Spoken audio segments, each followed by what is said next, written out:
evening. Being 7 p.m., I'll call to order the McHenry County Board regular meeting of October 18th, 2022.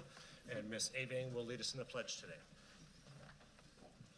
I pledge allegiance to the flag of the United States of America and to the republic for which it stands, one nation, under God, indivisible, with liberty and justice for all. For our invocation today, we have Reverend Lisa Cruz Safford, First Church, Crystal Lake. Welcome.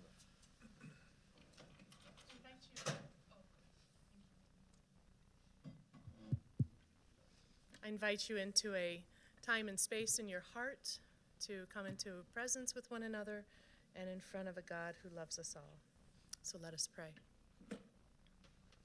Revealing God, we ask for your presence tonight, that your wisdom may flow through each board member, bringing insight and discernment for the sake of good decisions.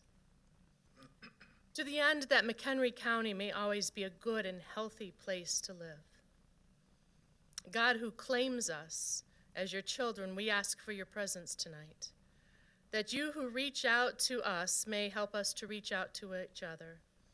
We recognize that we come with our different ideas and ideologies and thoughts, but help us to claim each other as partners who work for a common purpose.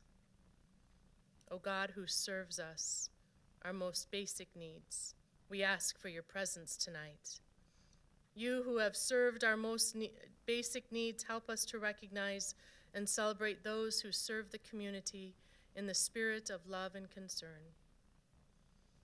God of all the ages, we ask for your presence tonight, that you who have your eyes on eternity will also turn your eyes upon this time and this place and your people who need your presence now. We pray all this in the name of our God who is eternally wise and holy. Amen. Thank you. Thank you, Reverend.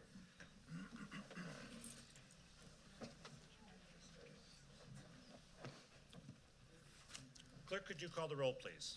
Certainly. Avang. Acosta. Altoff.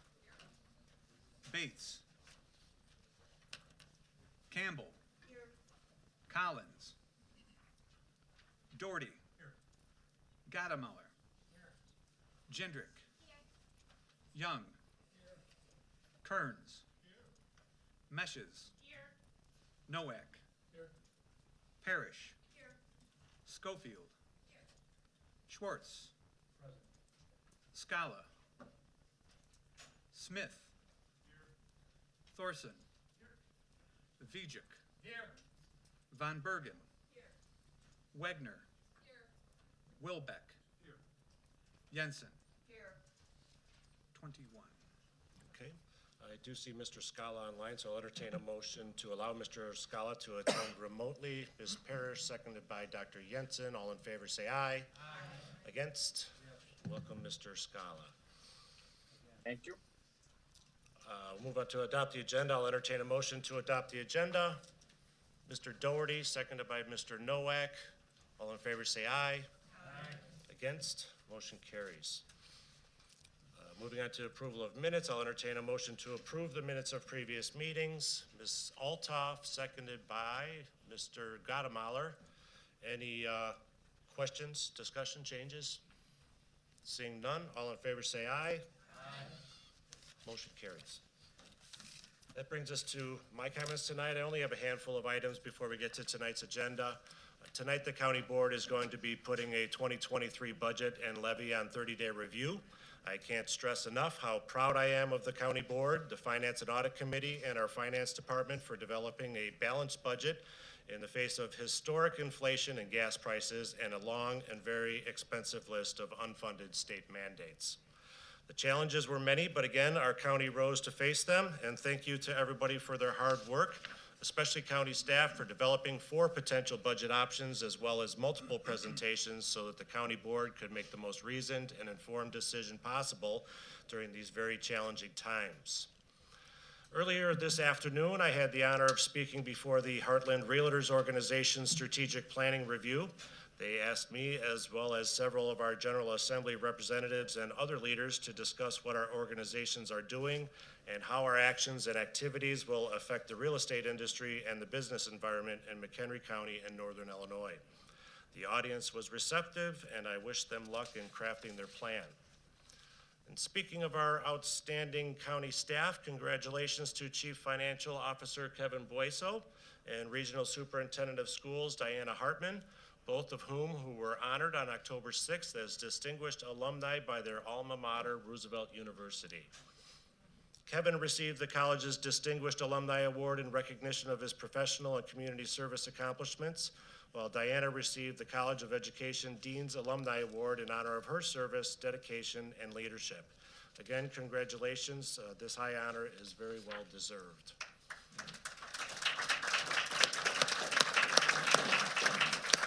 And finally, not to upstage our CFO and Regional Superintendent, I'd like to congratulate Prairie Ridge High School junior Sarah Lanza for earning a perfect 36 score on her ACT. About 0.5% of test takers achieve a perfect score, so this puts Sarah in a very elite group. Great job, Sarah. And that concludes my remarks. Do any members have comments this evening? Ms. Schofield. Thank you. Over the weekend, I attended the Purdue-Nebraska football game, and the halftime show was titled "Farmers Are Incredible." This could not be more true than here in McHenry County. October 12th was National Farmer Appreciation Day. This day was aimed to encourage everyone to give gratitude to those that put food in our grocery stores and on our tables. While we are fortunate to have dedicated farmers throughout our country, I would like to particularly address those in Illinois and specifically McHenry County. To my fellow board members, Michelle Aving, Tracy Von Bergen, and Jim Kearns, the Farm Bureau's President Dan Ziller and Manager Dan Volkers, along with the numerous farmers who serve on our various boards and commissions, thank you for the insight and expertise you provide to guide many decisions throughout McHenry County. Thank you to the farmers throughout McHenry County for your hard work and dedication to our community, state, and nation. I would like to share a few eye-opening statistics. Farmers comprise 1% of Americans, and they largely feed and sustain a population of more than 330 million people. In 2020, almost 20 million jobs were related to the agricultural and food sector. Agriculture is Illinois' #1 industry. 97% of farms in America are family-owned and family-operated. Suicide rates among farmers are 6 times higher than the national average and beyond only that of mining and construction. The sacrifices made by farmers and their families are immeasurable and should be honored not only on October 12th, but throughout the year. Thank you to all of the farmers who work early mornings through late nights, 365 days a year, to grow our food, fiber, and fuel. Farmers are incredible. So thank you, guys.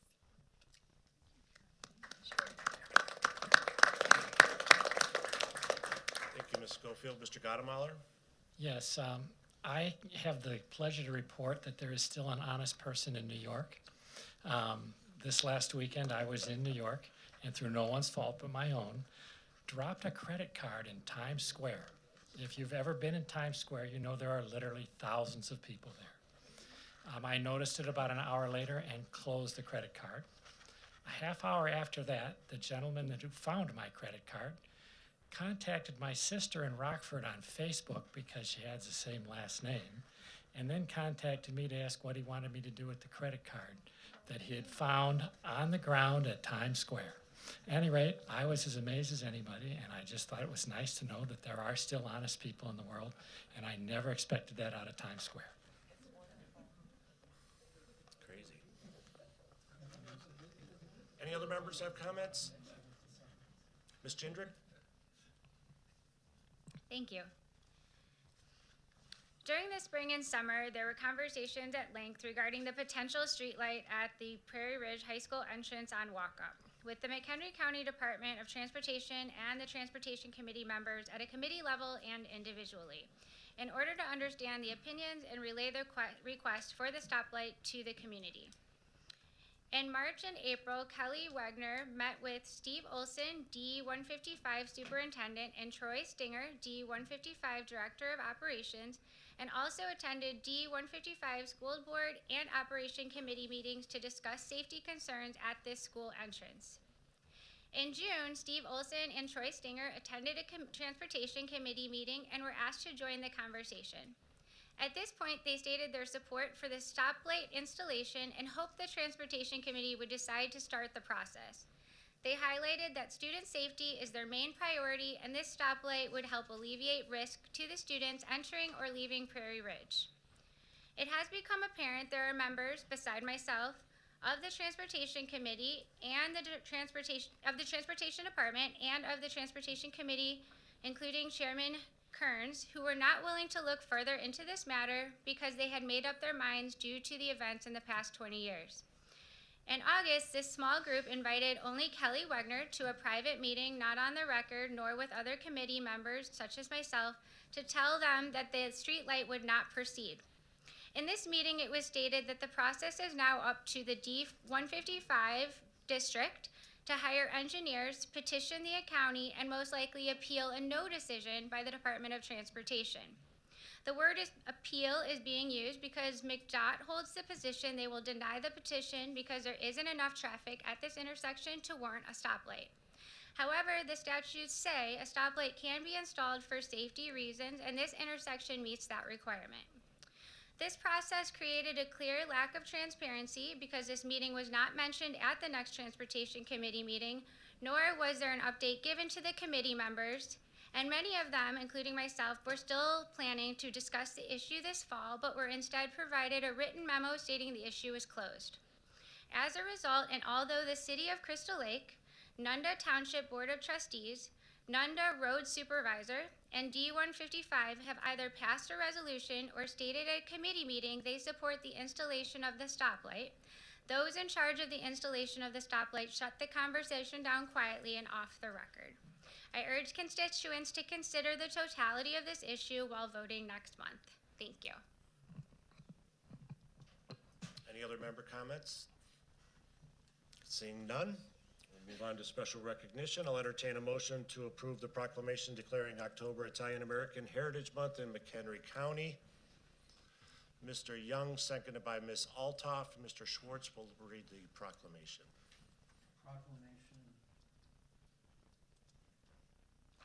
Proclamation declaring October Italian American Heritage Month in McHenry County. Whereas McHenry County's Italian American community has contributed greatly to the culture, fabric, and demographic landscape of this county since its earliest days, and whereas Italians began migrating to the United States in 1880, and today there are more than 26 million Americans of Italian descent in the country, and whereas Italian Americans make up the 5th largest ethnic groups in the country, and the United States has been fortified by the talents and culture of its residents of Italian descent, and whereas the County of McHenry is home to a proud and vibrant Italian American community that has undoubtedly impacted culture and industry by influencing the arts and education, business and government, social service, and scientific and technological advancements near and far. And whereas October has been designated Italian American Heritage Month to celebrate the cultural heritage, achievements, and contributions Italian Americans have made in McHenry County and across the country. Now therefore be it proclaimed by this County Board of McHenry County, Illinois, that it hereby authorizes the month of October to be declared Italian American Heritage Month in McHenry County, and encourages all residents to join in celebrating the many contributions of Italian Americans, dated at Woodstock, Illinois, this 18th day of October, AD 2022. Thank you. All in favor say aye. Aye. Against? Motion carries. Moving on to zoning petitions. Do any members have an item they'd like removed from the zoning consent agenda? Seeing none, I will entertain a motion to approve the zoning consent agenda. Ms. Meshes, seconded by Mr. Smith. Clerk, could you open the voting, please?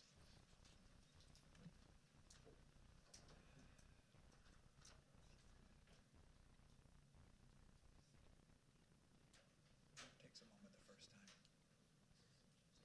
Okay, the voting is open. Have all voted who wish?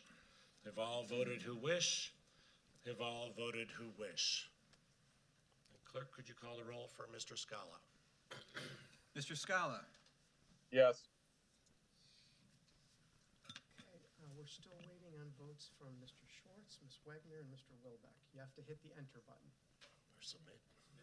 or submit. there we go.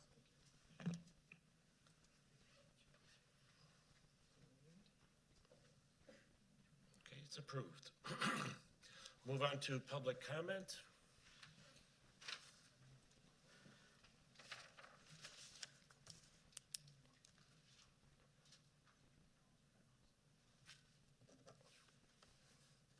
Just give me a moment while I sort through these by subject.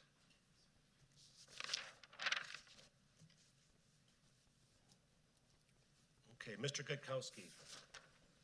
Just a reminder, any person wishing to address the county board on any questions shall be provided not more than 3 minutes at the time allotted. If the red light comes on in front of me, you will be asked to please summarize your comments. Thank you, Mr. Chairman. Good evening. I'm Dave Gutowski of Internet Freedom from McHenry County. And so this is, I'm doing testimonials. So this is month 2. So this is Dave H. of Richmond, Illinois of Incorporated. I am all for community-owned internet. I'm tired of giving money to corporations that do not do what we need in the illusion of choice in this. Jody W. of Richmond, Illinois Incorporated says, having more options is always better. And Melanie F. of Woodstock, Illinois Incorporated says, keep internet free, remove fake sites on Facebook. And next, Simon G. of Crystal Lake, Illinois Incorporated says, for too long we have been subject to restrictions placed on freely communicating to the world by large corporations such as AT&T and Comcast. It is vitally important that we, the people, take control of our communications and infrastructure. I love you. I'm sorry. Please forgive me, and thank you. And now for my comment, and to Ms. Schofield, I am a Boilermaker, so, you know, boiler up.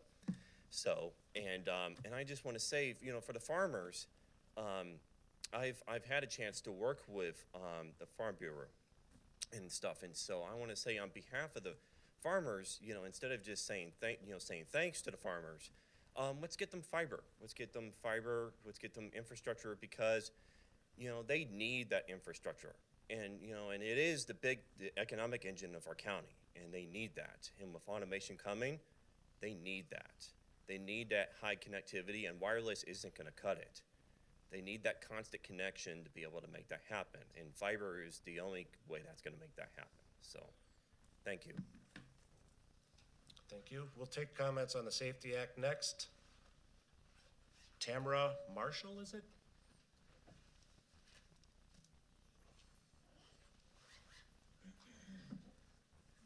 Thank you, Mr. Chairman. My name is Tamara Marshall. I live in Algonquin, but I'm actually here to read a statement from a friend of mine whose name is Sarah Sullivan, who wanted to be here tonight, but she could not. So I will read her comments. My name is Sarah Sullivan. I've lived and worked in McHenry County since 1994. I'm submitting a statement on the topic of the Safety Act resolution being considered by the McHenry County Board tonight. On September 24th, 2019, I walked home from work along a McHenry County Conservation District bike path for the last time. I will never walk home from work again because on that walk, I was violently attacked by a man who repeatedly slammed a hammer into my skull to literally kill me. I never saw this man before. This man was a stranger, and what he did to me could have been done to any of us. The man later pled guilty to attempted murder, among other charges. The man who attacked me could have been released into the community if he had been able to make bail. This idea should terrify every resident in McHenry County. My attack was random, It was violent, it was bloody, it was in a public space in broad daylight. I am literally lucky to be alive. This man could have attacked any of us, and it scares me to know the only thing that stopped him from doing it again at any point over the next 2 years while waiting for his day in court was that he couldn't afford bail. The man who attacked me was captured 3 days after my attack, and I'm grateful to law enforcement in McHenry County working hard to arrest this man. This was my first experience in criminal justice system, and I was shocked by many things, including the idea that this man could have been released back to the public if he had the money to pay his bail. How could this possibly be? How could a criminal's lack of access to money be the only thing keeping residents of our county safe? The man eventually pled guilty to attempted murder and several other charges. The judge sentenced this man to 30 years in prison because of his crimes, but he could have been out for 2 years on bail. He could have done this to someone else before he was sentenced. I want judges and prosecutors to make the determination of who should be released based on what they did and the potential danger to the community, not the ability of a criminal to write a check. We need a pretrial system based on the safety of the community. I don't feel safe knowing that a wealthy criminal can waltz out of jail on bail after doing something like that man did to me. The man who attacked me had a hold with another agency and wouldn't have been released even if he'd made bail. But that didn't stop me from repeatedly checking the sheriff's inmate page late at night during these 2 years, just to reassure myself. The attack was traumatic. Knowing that my attacker was released would have been even more so.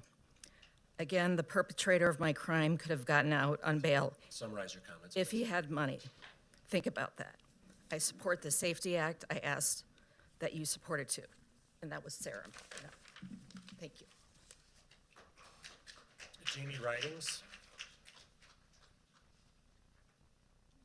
Jeannie Ridings.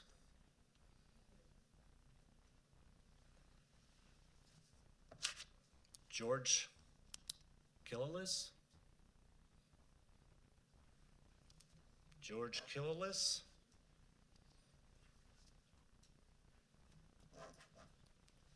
Ruth Skifo.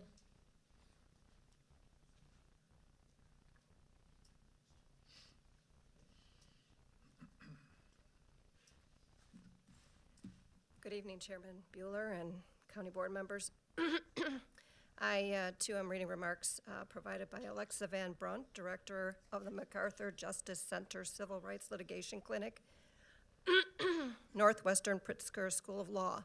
Alexa is a civil rights litigator and law school professor who specializes in issues of fairness and equality in the criminal legal system, particularly in Illinois.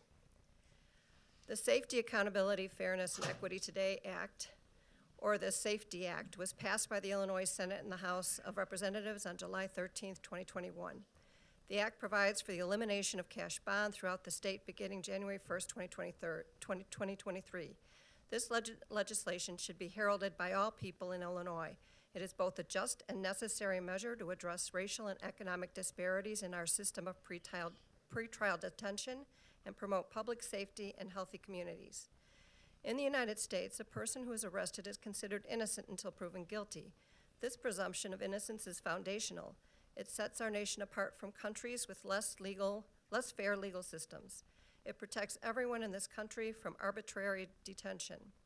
Yet, the current system of cash bail undermines our country's promise of innocent until proven guilty. Currently, a person who is arrested is given a cash bond at their first appearance in court. Whether that person walks out of court that day does not depend on their level of risk, but how much money that person or their family can pay. Every day in this state, poor people are incarcerated in jail for weeks or even years before trial, while wealthier people walk free.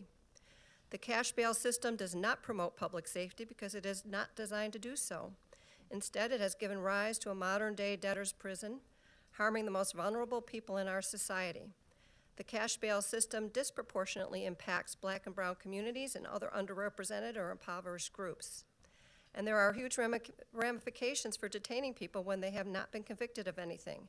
People who are detained pre-trial, even for a few days, are more likely to be convicted more likely to serve longer sentences, more likely to be arrested in the future, and more likely to lose jobs, educational opportunities, and the ability to support their families. On the flip side, people who are released pre-trial can assist in their own defense. They have lower rearrest rates and high appearance rates in court, and they are able to stay in jobs and schools and contribute to their families and communities. In short, the end of cash bail will assist not only people in the pretrial system, but the general public as well. Now, McHenry County has proposed a resolution that seeks to undo the Safety Act's essential reforms. That resolution contains a host of unfounded assertions. In reality, if the prosecution seeks to detain someone before trial, they submit a petition showing that person as a danger or a flight risk. The judge then hears the state's case and makes a decision based on clear and convincing evidence as to whether pretrial release is appropriate. If you could summarize your comments, please. Her statement is a little long. May I? 3 minutes for everyone. I understand. May I submit the entire statement? Sure. Okay. I'll summarize just by saying that the Safety Act is just a law.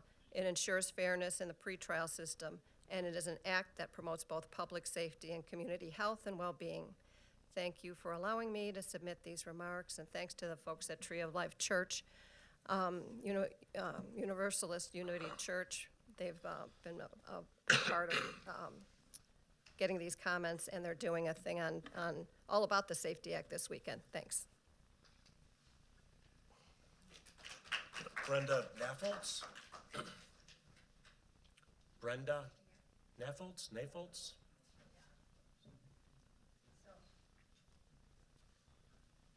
My name is Brenda Naples, and I did write down opposition to the resolution for the Safety Act as well as HB 3447.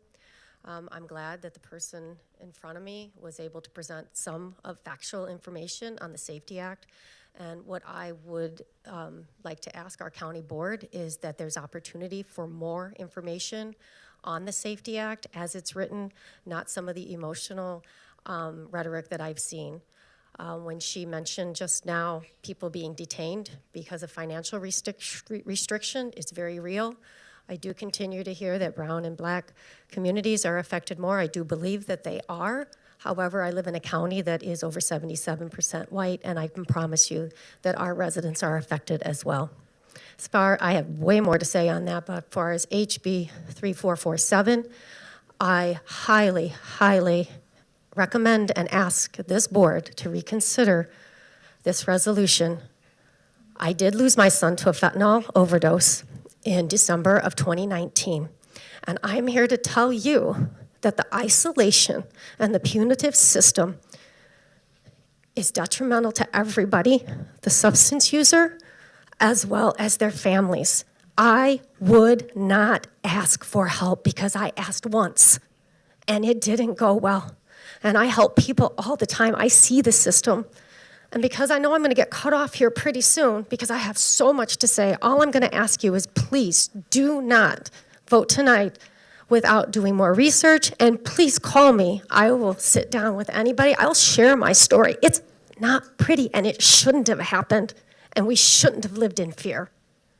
That's all I have to say right now. Ben Riddell? Ben Riddell?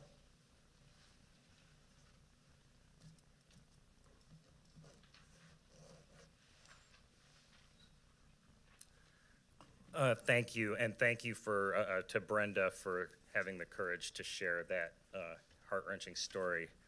My name is Ben Riddell. I'm the Director of Criminal Justice Policy with the American Civil Liberties Union of Illinois. I am speaking against the resolution that opposes House Bill 3447, a bill I've been working on with numerous partners around the state for several years. The bill would reclassify penalties for possession of smaller scale amounts of drugs from a felony, which it currently always is, irrespective of the substance or the amount, to a misdemeanor, which over 20 other states classify drug possession as a misdemeanor. Why do this? Well, a misdemeanor versus a felony means people don't go to the Illinois Department of Corrections, and it means that they won't live the rest of their lives with a felony record that makes it so difficult to get jobs, get education, get housing, get all the things that provide stability and the ability to be successful in recovery if there's somebody experiencing addiction. Despite the stated goal of the Controlled Substances Act to target large-scale distributors, most people who are arrested for drug possession possess only small amounts, often less than 2 grams of a controlled substance, a quantity smaller than half a sugar packet. Possessing residue carries the same penalty as criminal sexual abuse or identity theft, and a higher penalty than domestic battery or a violation of an order of protection. Possession with intent to deliver carries even harsher penalties. Even when the quantities are minuscule, those sentences are more severe than those for possession of child pornography or aggravated battery, you might be surprised to learn. Despite all this, there's no correlation between states' rate of sentencing people to prison for drugs and the rate of drug use. It simply doesn't matter. People, when they use drugs, are not thinking about or caring about the penalties. Existing research seems to indicate there's little relationship between the severity of sanctions prescribed for drug use and prevalence or frequency of use. Between 2014 and 2021, there were 65,849 controlled substance-related arrests in Chicago alone, of which 69% were for Class 4 possession, the lowest level. In 2019, 2,500 plus people were sent to prison for possessing personal use amount of a Class 4 quantity controlled substance. I know I have limited time, so I'm not going to be able to say a lot of what I want to say. I do want to say jails and prisons are not treatment centers. Don't be confused that people are getting treatment there, because it's largely not available, and when it is, it's not evidence-based treatment. You could summarize your comments, please? Sure. And finally, with regard to fentanyl, which has been cited as the reason for opposition to this, a thing that I think folks don't understand as much as they should about Illinois' drug laws is that the important quantity is the total amount of a substance, not the total amount of the controlled substance, fentanyl or cocaine or whatever. So if you've got 3 bags with mostly baking soda and a little bit of fentanyl, that's treated under the law as 3 grams of fentanyl. So when you hear these hyperbolic statements about 3 grams is enough to kill the entire population of McHenry County or whatever people are saying, that's, that's relying on the fact that you don't know how street drugs are packaged, that they're cut with other substances, that they're impure, and that you don't know how the drug laws work. Thank you. Thank you. Reverend Jen Grayson.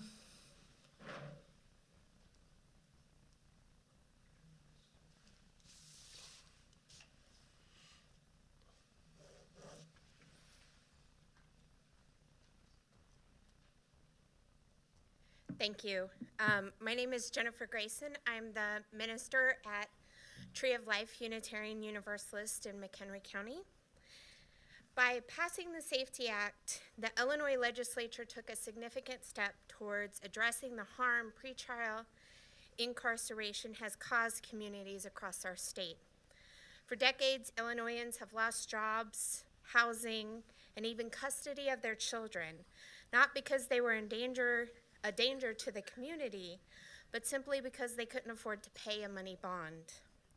The Pretrial Fairness Act, which is within the Safety Act, rectified this by ending the state's use of money bond and ensuring that safety, not the amount of money in a person's savings account, determines who is jailed and who is released pre-trial.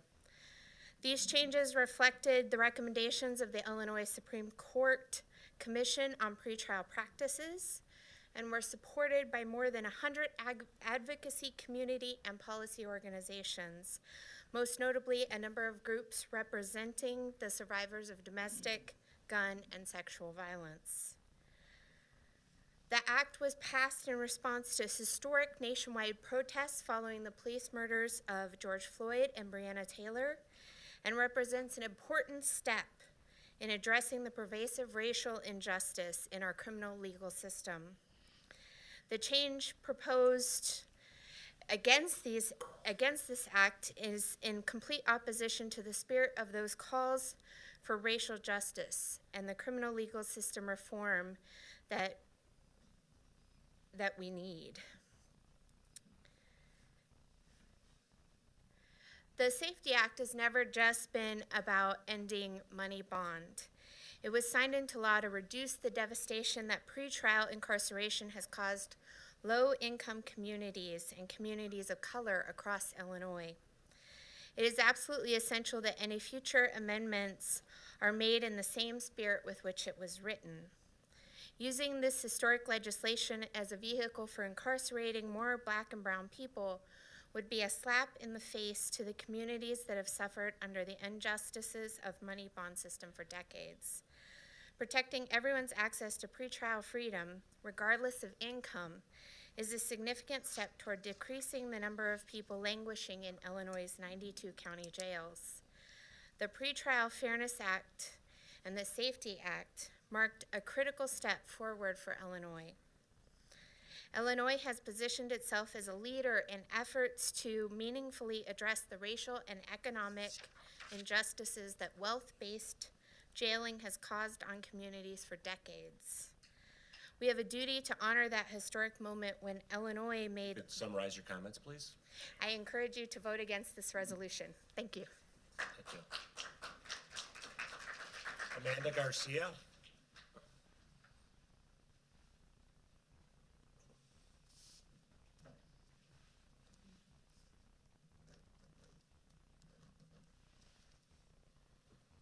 Good evening.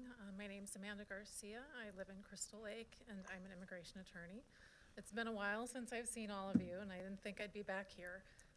Criminal law is not my wheelhouse, but when I read this resolution, I felt called to come back because I recognize a lie when I see it, and I can see that this resolution is full of misrepresentations and is not based on the truth about our criminal justice system.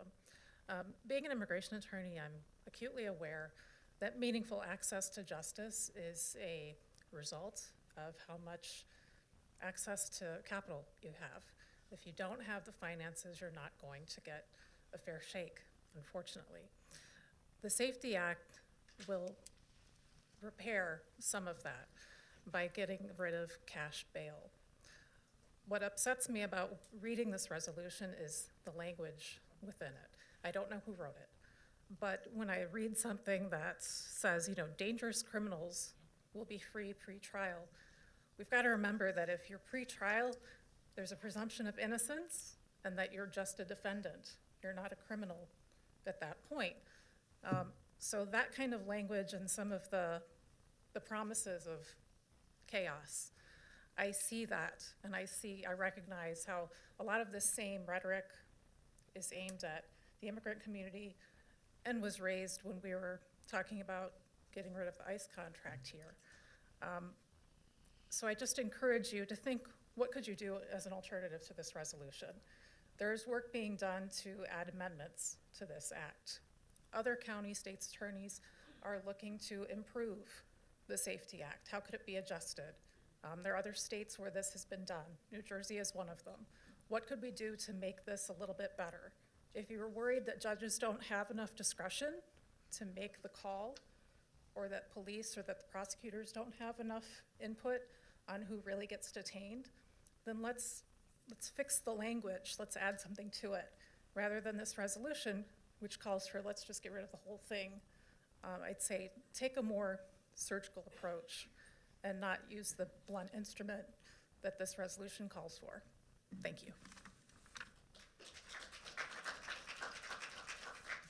Okay, we'll take the comments on 3447 next. Laura Crane.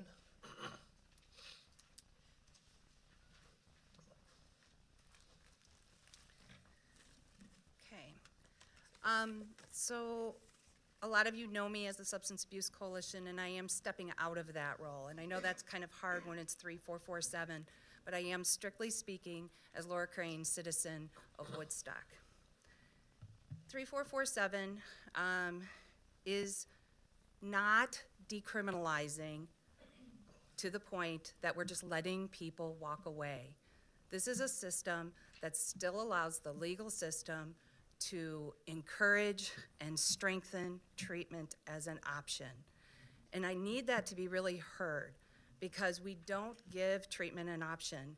Many people who are using substances won't take treatment as their own free will.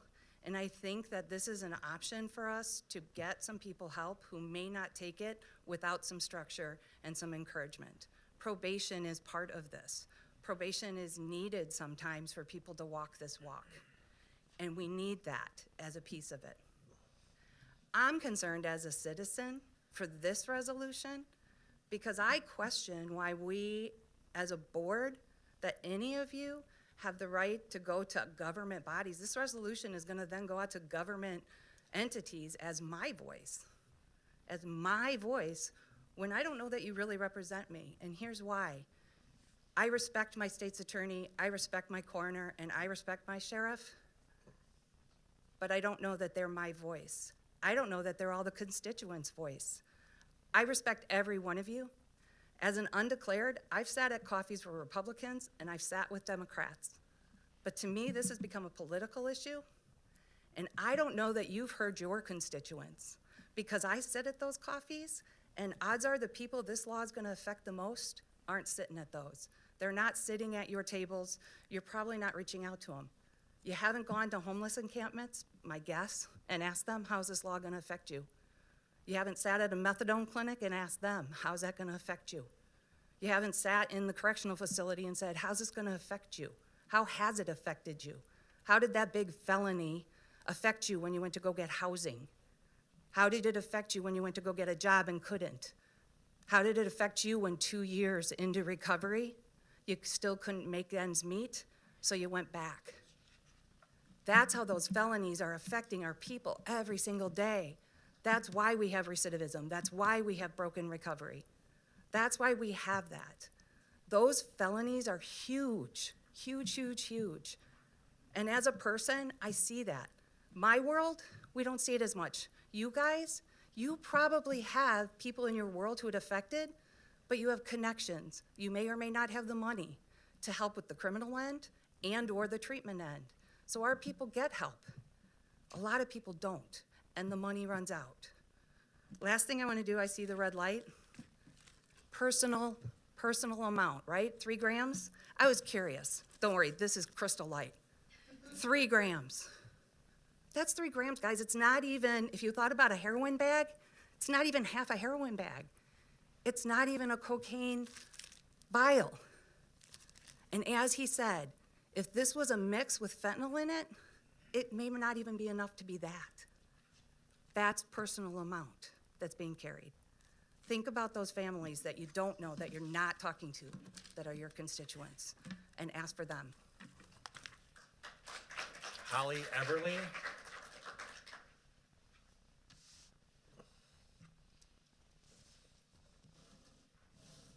Hi, my name's Holly Eberly. I'm a citizen of Crystal Lake. I've been a resident of McHenry County my whole life.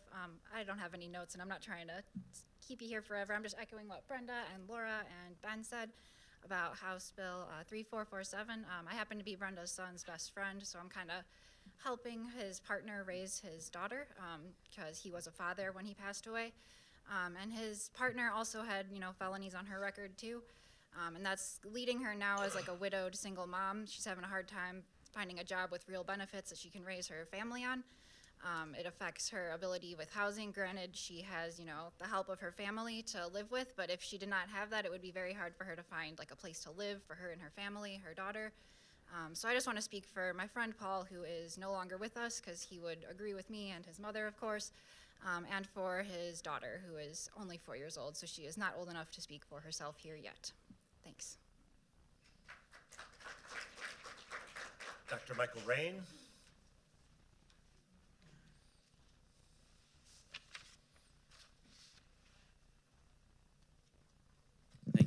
Dr. Michael Reen, I am here as the county coroner. And as Laura said, I love Laura. I love Laura to death. I've known Laura for so long. And I love working with Laura and always appreciate her insight into a lot of things. But that being said, 3 grams of fentanyl, somebody mentioned that it's a packet of sugar. Well, that'll kill everybody in this room. Period. Even if it's mixed, half and half, quarter. Everybody in this room is dead. Understand that. 3 grams of fentanyl is a lot.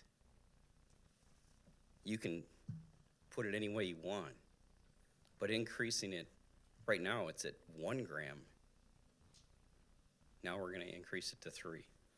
As you see in my statistics, fentanyl, heroin, cocaine, fentanyl is 75–80% of our overdose deaths in McHenry County. Putting even a tiny bit mixed in with something else. You see marijuana laced with it. You see it laced in a lot of things. It does commit deaths. That being said, one thing that we can look at is Oregon. When Oregon decriminalized, their overdose deaths went up almost double. That's a fact. Another thing that needs to be understood is ODs in McHenry County are typically lower than the national average and the state average. So maybe other counties might want to look at us and how we do things. Now, one death is too many. We all know that. I don't want to see anybody die. Drugs can be detrimental to many families for many different things. And my biggest thing is I want to see no deaths in McHenry County. I really do, in overdoses. But I want you to understand that 3 grams of fentanyl carrying around is a lot. It can kill, it's statistically out there, it can kill up to 1,500 people. And if you're walking around with 3 grams, you're not a user, you're a dealer.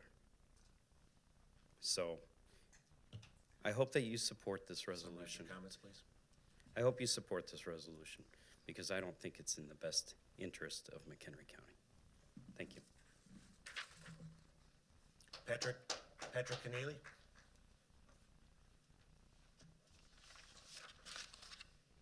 So I was asked to be here tonight just to sort of respond to this has been making the rounds.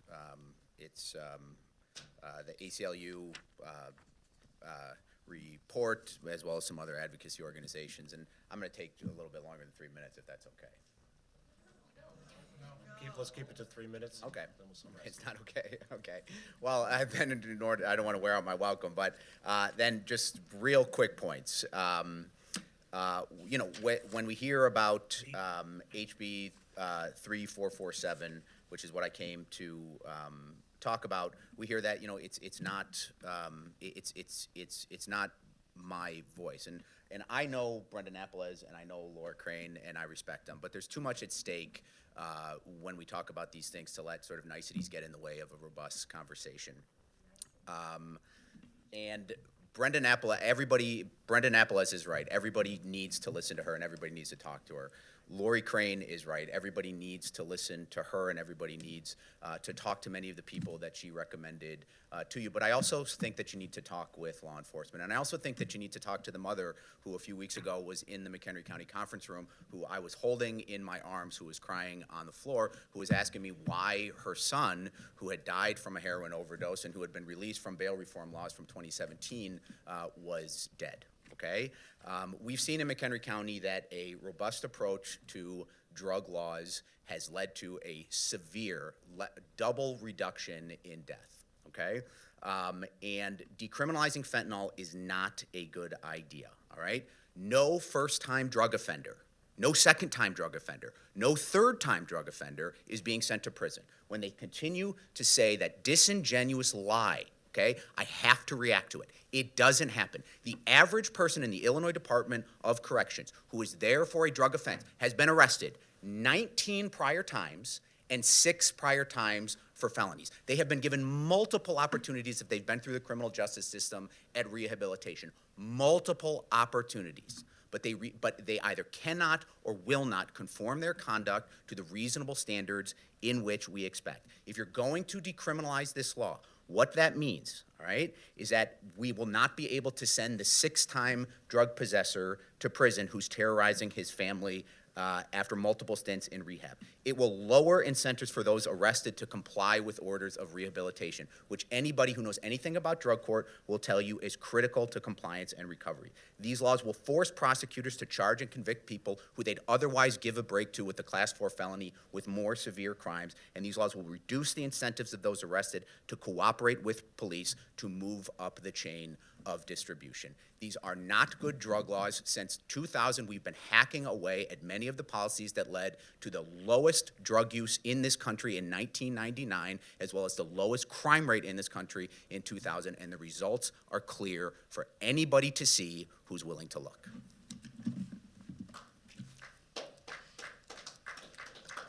Thank you. And separate topic, Mr. Joe Terrio.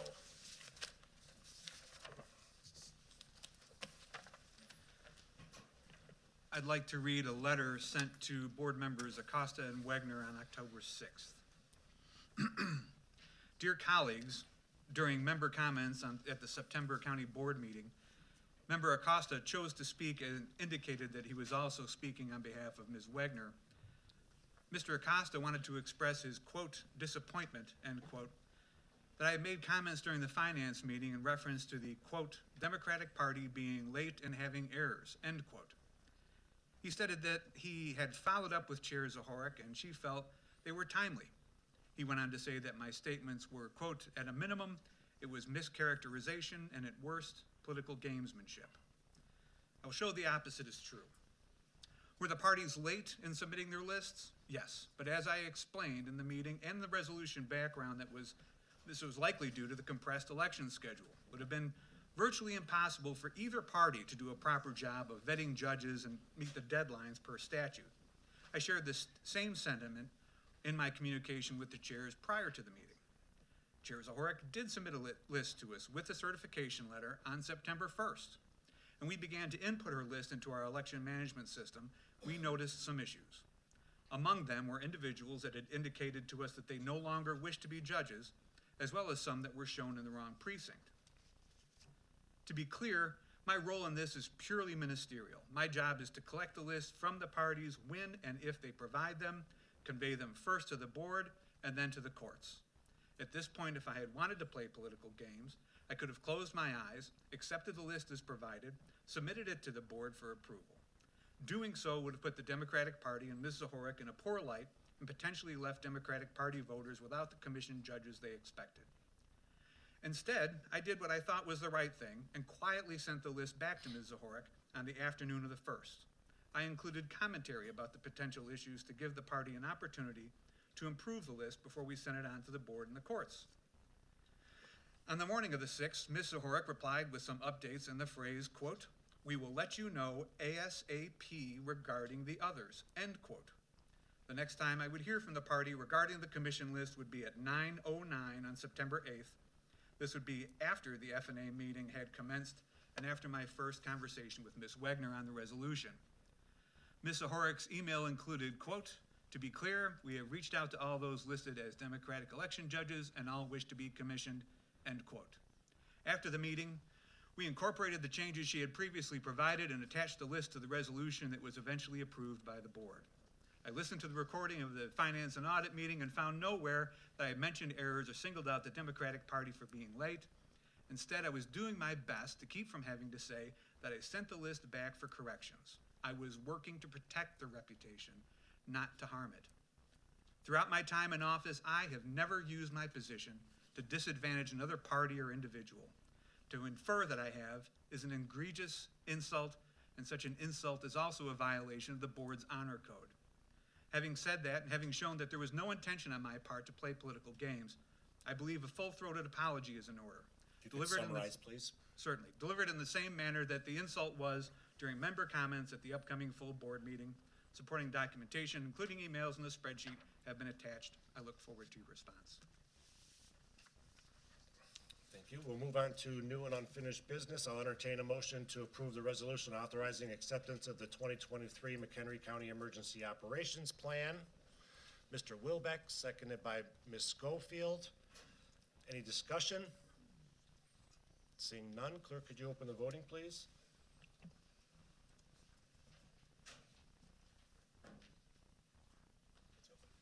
Voting is open. Have all voted who wish? Have all voted who wish? Have all voted who wish?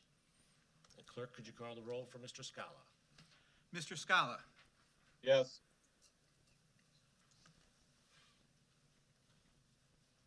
Motion carries.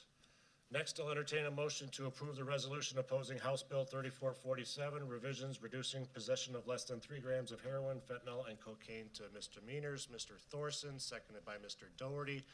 Any discussion? Ms. Campbell. So I had actually had this set up in my mind prior to this evening, but I would like to, and I'm new to this, so help me along here. I would like to make a motion to send this resolution opposing Illinois House Bill 3447 revisions back to long government for review. I'll second that. Ms. Okay. Campbell makes the motion. Ms. Meshes is second. Discussion on the motion. I have discussion. Can I discuss? Ms. Campbell? I'm sorry, can I discuss at this point, Sure. this motion? Okay. All right, so as was stated Thursday at our COW, the county board chair, as well as any committee chair, may bring forward a resolution for consideration by the full board without going through the committee process. This is well understood, not to mention accepted practice. Even so, it has been argued over time that as the policymaking arm of the county, board members should play a significant role in the creation of regulations over which they are ultimately responsible. A stand that has resulted in significant pushback from members when the committee process has been bypassed, especially in matters deemed extremely important. Given the importance of this legislation in question, and I'm adding the conflicting information presented, as well as the fact that in our recent long government meeting, it was indicated that there was still time to act, that members were to be come to prepare to the next meeting to get to talk about the level of involvement that they would want to have in legislation, not only with this particular legislation, but going forward in things such as drafting resolutions, writing formal letters, and submitting witness slips. And that additional information would be provided in the meantime regarding this current legislation to help in the decision-making process. So that said, sending this resolution back to committee for further discussion is reasonable, appropriate, and there is still time. Thank you, Ms. Campbell. Ms. Meshes? Thank you. As was stated by our Chief's Attorney, Patrick Keneally, we need to hear some other voices on the discussion of HB 3447. We need to be better educated as a board on what the measure actually states, how it's actually would be imposed. When we can't even agree on what 3 grams of drugs looks like, that's a problem, right? So this needs to be discussed more. This can't be voted on tonight. Ms. Meshes? Ms. Wegner? Thank you. When I saw this resolution, I was actually pretty surprised that they were sounding the alarm on this, especially because our county is very dedicated to help addiction recovery.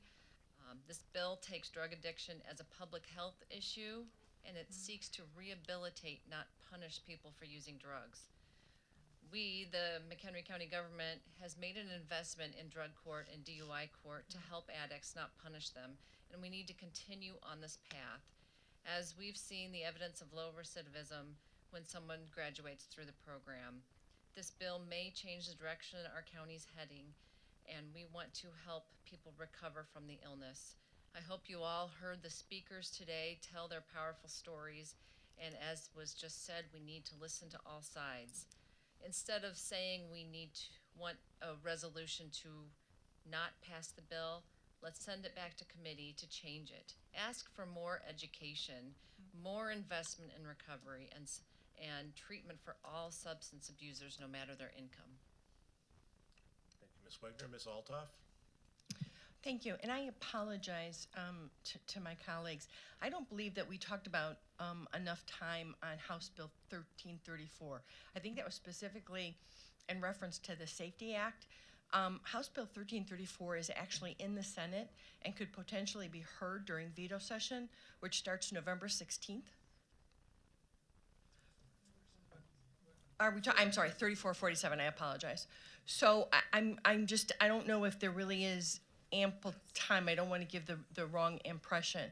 If this actually comes forward during veto, that would be the very next day after our board meeting, which means you wouldn't get those resolutions out potentially in time because it's already passed the House. So just clarification there. Thank you, sir. Thank you, Ms. Altoff. Dr. Jensen?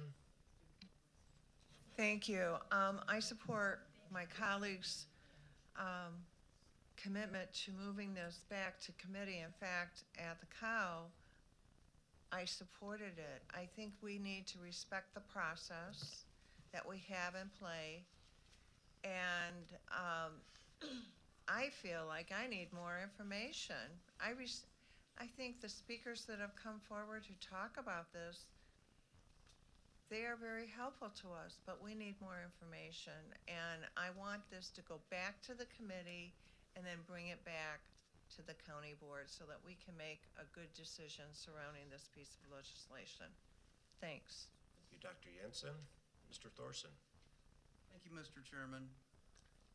Throughout the history of this board, and prior to actually the other board 2 years before, we have witnessed throughout that period that what was going on in the state legislature that may have affected McHenry County directly was happening without our knowledge of it. And it wasn't until the change in the administration here that we were having the opportunity to discuss this with our legislatures and discuss upcoming bills with our legislatures, which is what we should be doing. Because one of the biggest jobs we have here is to make sure that we're aware of what's going on and how that affects our community. And if that affects our community in a dangerous way, then we can't sit by and do nothing. Our first and foremost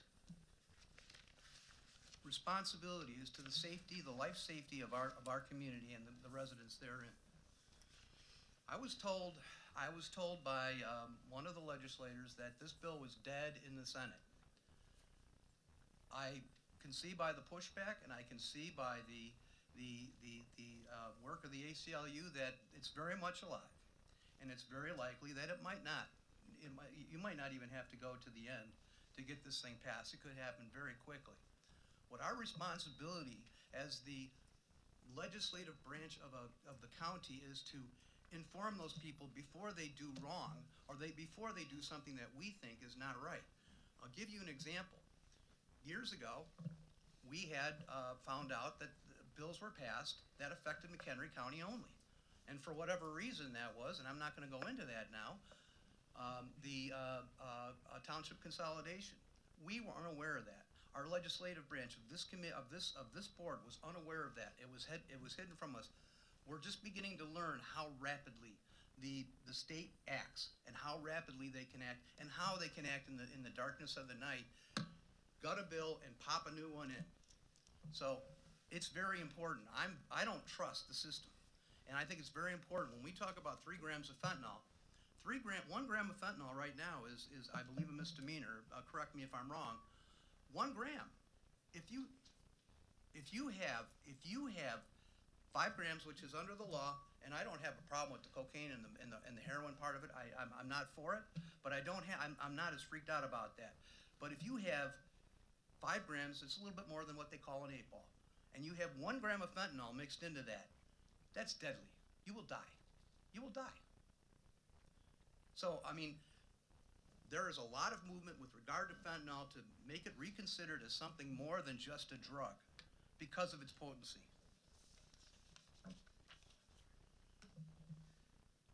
I think that you really need to think about where you're coming from again, because if 1 gram can kill 500 people, 1 gram is enough, I think, to load up 1,000 doses, because you don't want to kill all your customers.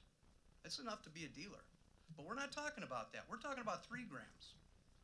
So, thank you for letting me express that. I'm very passionate. I hope my colleagues feel the same way, because I really think we need to send a message. And I think that this is the time to do it. And if we stand by and don't do that, I think we're really, really committing a disservice to our community. Thank you. Thank you, Mr. Thorson. Ms. Parrish. Could I respectfully request Member Altoff to restate what she was expressing regarding timelines? And I apologize, wrong bill number. That's okay. Correct issue, Okay. fentanyl. Okay. The legislation is in the Senate chamber. It can be called, they had a subject matter hearing, can be called.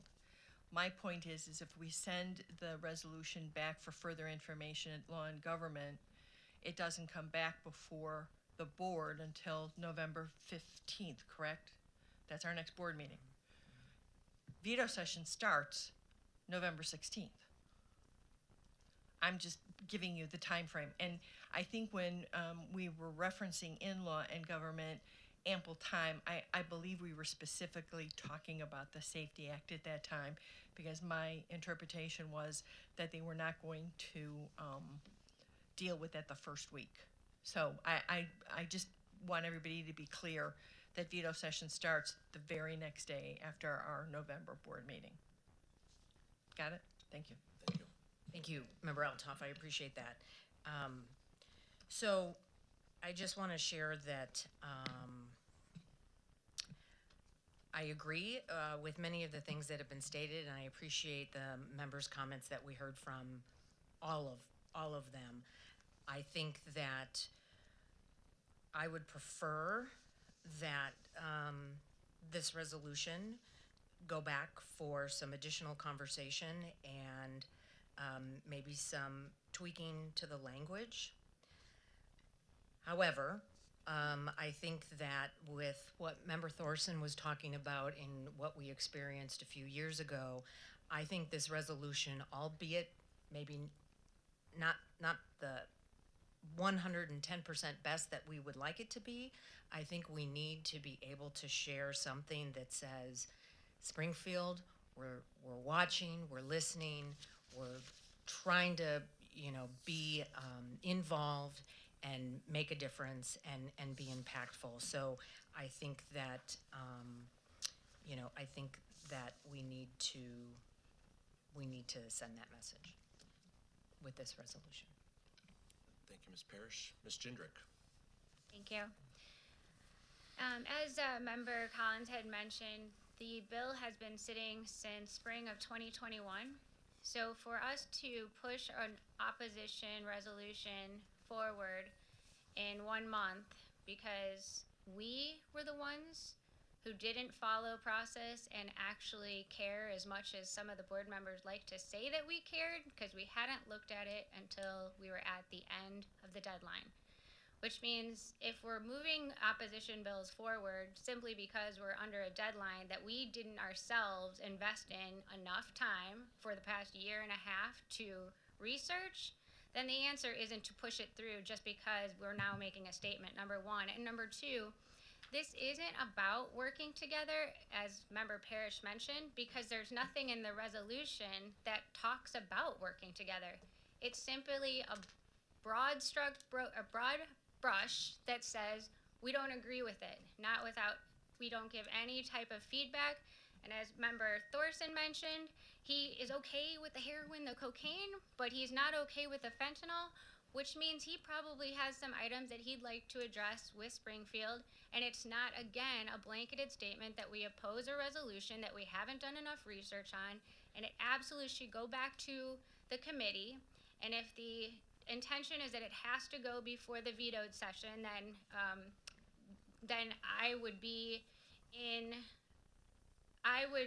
I would be okay with us putting together a special committee meeting or a special meeting of the board to discuss this further and give our real feedback in totality, along with all of the member comments that we've heard today, so that we can put together a bill that, or a resolution that really looks like we are working together, and that we have the research, we can all be a part of that process. Thank you. Thank you, Ms. Gendrick. Mr. Kearns. So addressing the point of tabling, that's the only issue I really want to address. I don't believe in, Tabling, it's sending back to committee. or sending back to committee, if that's what you want to call it, sending back to committee. I don't believe a single member here, if you wrote your vote down tonight, how you would vote tonight, will change in 30 days. I don't believe it. And we listen to public comment. My heart goes out. I believe a lot of the positions out there. But the big kicker is fentanyl. The other big kicker for me is our state legislator. I don't trust them. They've proven it to us time and time again. We can barely make our budget with the unfunded mandates that they've pushed through to us. One being the Safety Act, done in the middle of the night. I said it at the cow. We've talked about this, I think it was over an hour on Thursday, we talked about this. So when you say go back to a committee, well, that was a committee of the whole on Thursday, 1 hour spent on it. We've all had our discussions. I don't believe a single vote will change, so I'm opposed to sending this back to committee. Thank you. Seeing no further comments, we'll vote on the motion to send to committee. All in favor of sending it back to committee, say aye. I just started an electronic vote. Oh. Against? We can't say it. Do it electronic? Okay, let's do it. It's open? Voting is open on the amendment to send to committee.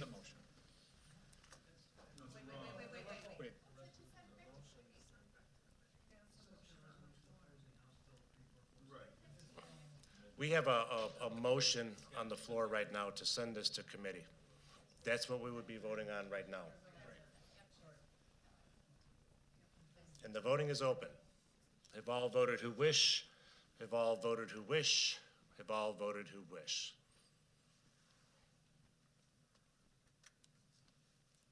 Mr. Young?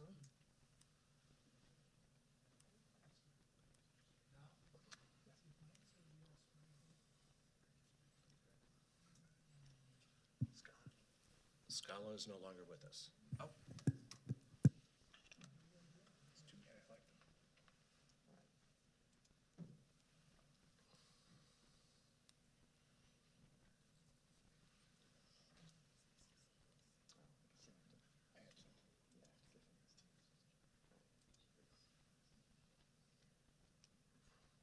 Motion fails. Any discussion on the original motion for this resolution? Seeing none, clerk, could you, oh, sorry, Ms. Meshes? Thank you. So I just wanted to point out that making something a felony doesn't save any lives. So we're saying we're opposing H Bill 3447 because we want to save the lives of the people who are being affected by fentanyl. And you know the thing I didn't know on Thursday was that when they're charging a felony crime, they weigh the bag. They don't pull out the substances in the bag and separate out the substances. So a trace amount of fentanyl in a bag that weighs 3 grams, that becomes a felony offense. So for our teenagers, for, anybody who's holding this item, one bad mistake becomes a felony. And our state's attorney said that doesn't happen on the first offense. I'm willing to bet that does happen on the first offense, that it can happen, and that it's probably disproportional based on your socioeconomic state. The better the lawyer you have, the better likely you're to get out of a felony charge. I personally have not had experience with drugs, but I have family that has experience with drugs, and they didn't have a felony because they had the money to get out of it. And drug charges, felonies aren't it's not saving his life. It's not saving the community to keep this a felony. And I think it's disingenuous to say that you think keeping these felonies is saving lives when we know people who go to jail and on a felony charge are only going to become more embroiled in a criminal lifestyle. They're only learning more, they're only becoming more disengaged from community, and it's only driving them farther into the drug addiction. So this is not the solution. This is not saving lives. So I will now be a no vote on this. Mr. Kearns. Okay, now on the actual item. The fact that we send this resolution to the General Assembly tells them that we don't agree with some of it. Some of us don't agree with all of it, but some of us only don't agree with the fentanyl. But what it says is that we actually are saying something, that we oppose something in this bill. They aren't going to not pass this bill because we oppose it or we don't oppose it. But what they may do is amend the bill and take the fentanyl out of it. And you can say whatever you want to say about that. They need to know something instead of sitting on your rear ends and not doing anything.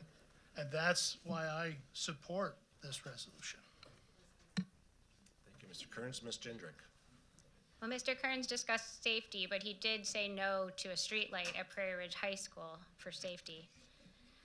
I wanted to talk about the Class 4 felony versus a Class A misdemeanor. And also, when Mr. Keneally came to the Committee of the Whole last week, he mentioned that most of the time, people are actually pleading from a Class 4 felony to a Class A misdemeanor. So I don't know what the most of the time is. It is what he stated. I don't know if most of the time is exactly to Ms. Mesh's point, which is that whoever has the money to get it pushed down to a misdemeanor.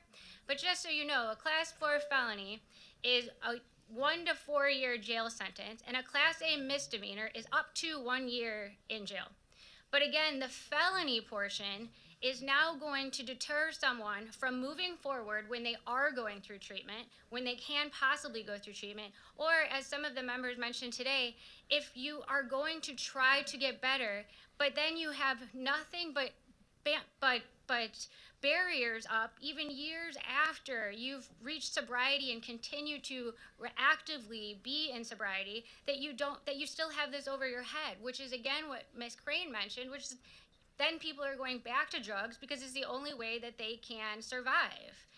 We are talking about a bill that is not perfect, and I absolutely think everyone here thinks that it's not perfect. And I know everyone here wants to save lives, including the coroner. Of course we all want to save lives. Saving lives is not the same as when you're saying that we are going to treat users, abusers, and addicts as criminals. That's not how it works. They don't get better when they're treated as criminals. They get more ingrained in the system where they have to use over and over again in order to keep themselves in any type of everything is cyclical and this is systemic.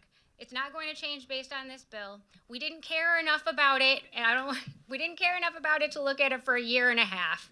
So if you want to say that it's not political, then go back and let's tell them what we actually think and how we can work together with others. And to say that you're not going to change your mind just gives what I think all the constituents the knowledge that he's not interested in listening to anyone else. He's made up his mind for himself. He doesn't speak on behalf of the constituents. He's not even willing to hear him out at all at this point.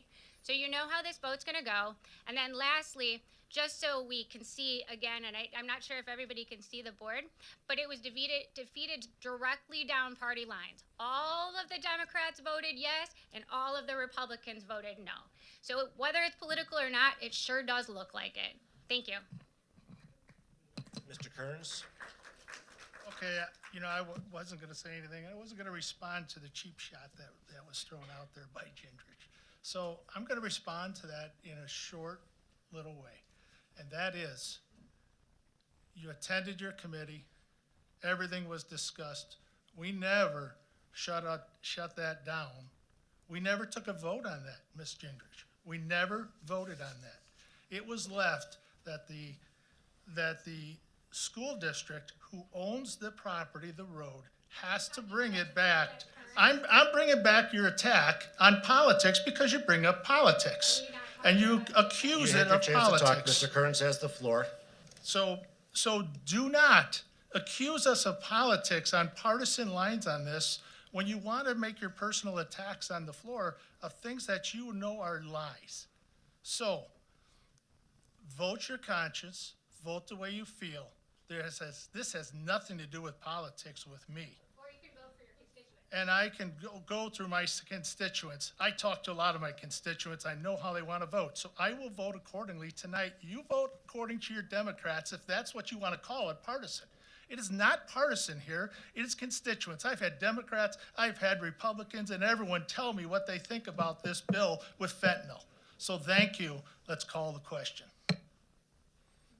Clerk, could you open the voting, please?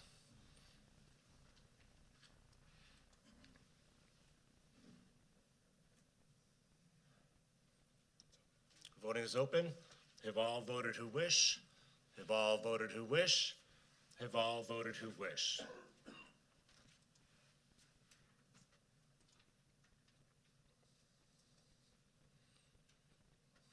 Motion carries. Next, I'll entertain a motion approving the resolution opposing the Safety Act and supporting its repeal in the Illinois State Legislature. Mr. Doherty, seconded by Dr. Jensen. Discussion?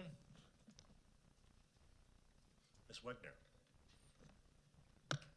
Thank you.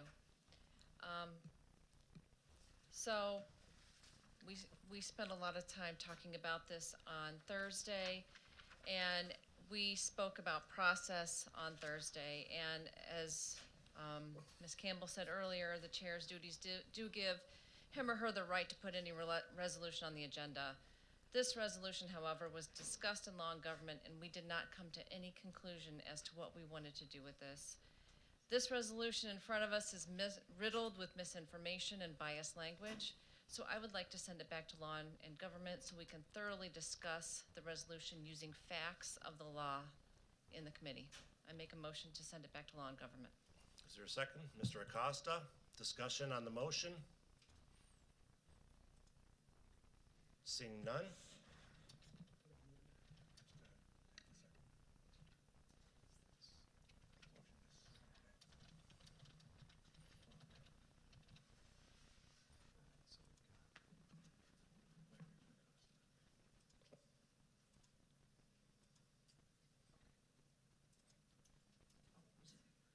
Voting open?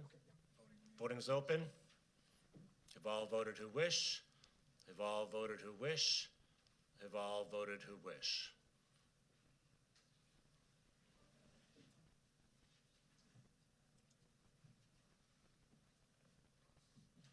Motion does not carry. Back to the original motion. Any discussion? Ms. Campbell? Okay, so regarding the, while stakeholders have been discussing criminal justice reform since at least 2017, the fact that this piece of legislation was passed quickly and without adequate discussion was extremely unfortunate. Process matters and public trust depends upon transparency and accountability. The Safety Act seeks to reform the criminal justice system, but the legislation as written has generated extensive debate as to what is intended, what is included, and what the actual impact will be. Organizations throughout Illinois, including the Illinois Supreme Court Task Force, Illinois State's Attorneys Association, Illinois Association of Chiefs of Police, Victims' Rights Advocates, and others have worked tirelessly to correct misleading, ambiguous, and conflicting language, and ensure the letter of intent is consistent with the letter of the law, and create a criminal justice system that holds dangerous criminals behind bars based on their threat to society rather than their ability to pay. Comprehensive legislation almost always requires trailer bills to adjust and modify language that is ambiguous, conflicting, or otherwise results in unintended consequences. And this work has been ongoing. Rather than calling for a complete repeal, a reasonable option is for state legislators and stakeholders to continue addressing concerns raised, especially those of law enforcement officials, to improve and clarify the law. And don't get mad at me for this. I'm therefore making a motion to table this resolution until after the veto session to December to allow time for the process to work as intended. Is there a second to that motion? Mr. Acosta, discussion on that motion?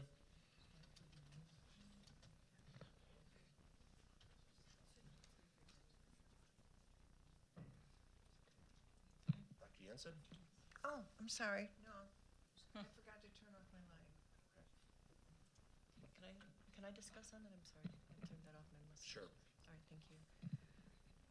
Just briefly, the reason behind this is, in trying to look through the material and different things I've come across, the Illinois Association of Chiefs of Police issued a statement back in April clarifying their position on the Safety Act. While they initially opposed the bill, after 2 trailer bills and extensive collaboration over more than a year to improve what they quoted as improve and quote rectify many of the most serious problems, end quote, they no longer stood in opposition to the law.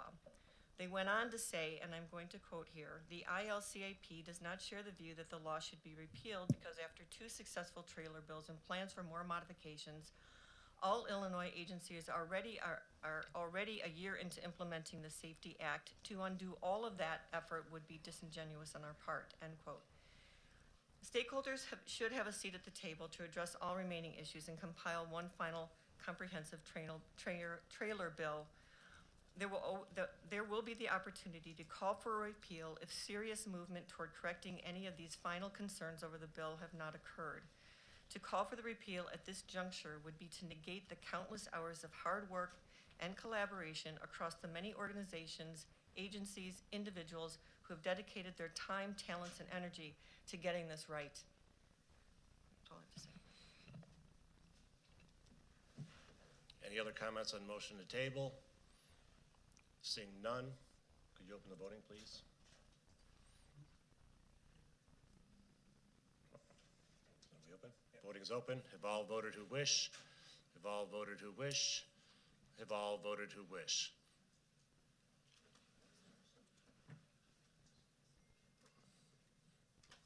Motion does not carry. Back to the original motion. Any discussion? Mr. Acosta? I was not planning on speaking tonight, but I want to share a story. It's very personal and it's very raw, so I hope my colleagues will indulge me. Our cash bail system is broken. Let's be honest. 13 months ago, I got arrested. Not just for 1 felony, but for 3. I never went in front of a judge. I don't think I'm a threat to society. I don't think I'm a flight risk. My address is on the county website. All I had to do was come up with $2,000, and I was home in time for dinner. Our cash bail system is broken. A judge should have an opportunity to really make a decision whether someone is a risk and needs to be in jail. Money should not speak in our judicial system. In my case, like I said, I never went in front of a judge. I was fortunate that I was saving money. I was fortunate that I was able to call my wife. I was home in time for dinner. How many people right now get that opportunity? They got money, they never see a judge.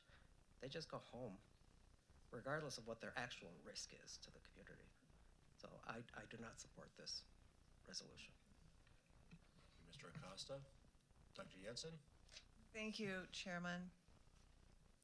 The Safety Act is not perfect, but it's a huge step in the right direction.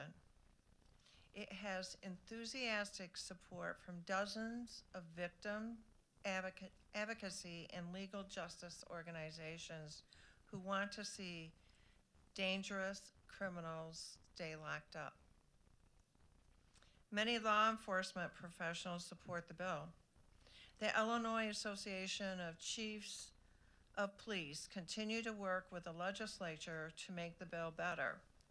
When advocates on both sides of an issue agree, I take notice. Public safety should be a bipartisan issue. If I were a victim of a violent crime, I would feel far safer knowing my perpetrator could not buy his way out of jail. The Safety Act will stop the revolving door that allows criminals with a fat wallet to post bail and be back on the street as soon as they are arrested. Judges should be the ones to decide who is in danger to the community. The Safety Act will give them more power to make those decisions. It is also obvious that the Safety Act will save taxpayers money. If we stop jailing those accused of nonviolent offenses and we don't have to pay their room and board while they await adjudication, they can stay with their families and continue working and paying taxes. The bottom line is the Safety Act will keep us safer and save us money, and I'll be a no vote. Thank you. Thank you, Dr. Jensen. Ms. Wegner? Thank you. I want to thank everybody who came for public comment and thank Mr. Acosta for being vulnerable and telling his story. The economic impact to detaining inmates because they're unable to pay their bail creates an added expense on our county. As you know, I like numbers, so I looked up some information. In Illinois, it costs approximately $33,500 to house, clothe, and feed one inmate for a year. Since I don't know how many inmates can't make bail, I took a long time the other night to look at a list of inmates and estimated those that were being held that couldn't pay. There were 12 people being held on misdemeanors. One was $1,000 bail. There were 11 that would be between $100 and $750. Imagine being in jail because you can't pay $100 to get out of jail. One of these inmates had been held since December of 2021, and one had been held since March. So if you use the $33,500 per year, I broke it down into a daily amount and came up with an estimated cost for those that are in jail just right now, and that would be $102,615. That's just for these few months that I'm calculating in this amount of time. The actual cost will be much higher. So this isn't just a cost to the people who are in jail. It is also a cost to the taxpayers because we are clothing, housing, and feeding them. Please take that into consideration when you vote. Thank you, Ms. Wegner. Ms. Jindrak?